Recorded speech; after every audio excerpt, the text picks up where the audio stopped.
the dyno today we've got this BMW S1000R. It's a 2015 model. We're going to get it run up on the dyno, do what we always do, see how it's running. It's come to us with a D-cart and an Akrapovic end can. The bike has had a different can on it before, and we don't know if it's been set up for that can or not in the ECU. We'll do some runs on it, see what the bike's doing, take a read from the ECU, see if it's been modified. If it has, we can put it back to standard and start afresh. But let's just see what we're getting and we'll take it from there.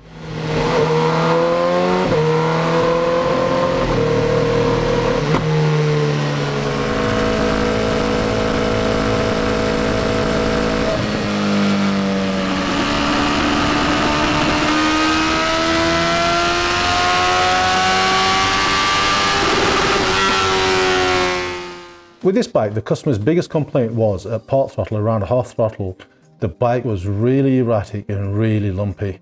Now, the customer has had the bike decarted and he has fitted an end can from a 2021 S1000R. I'm not sure if this is what's compounding the issue, but when we ran it on the dyno at 40% throttle openings, the bike power delivery was everywhere. It had come on to about 4,000 RPM and the power would just gently trail off. Then at about 9,000, you'd get this huge spike in power. We originally thought the bike was running cold or there was something going on. We ran it quite a few times and we always got the same result. We ran it in all the modes. In dynamic, it was actually even worse than in road mode. So we had a look at the map that was on it, put the original BMW map back on it, and then we modified it from there. We've actually managed to fill all that in, and that's where the biggest difference is going to come on this bike. As far as wide open throttle is concerned, the bike wasn't too bad as it came to us.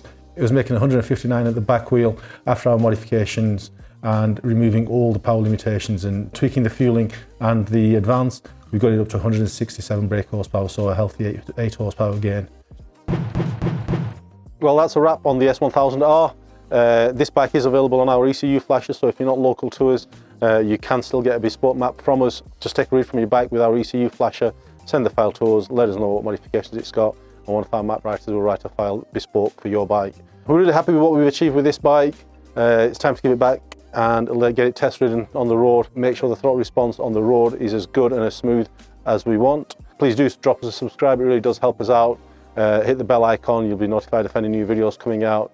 If you have any questions or anything to add or to suggest, drop in the comment section below and we'll get back to you as soon as we can.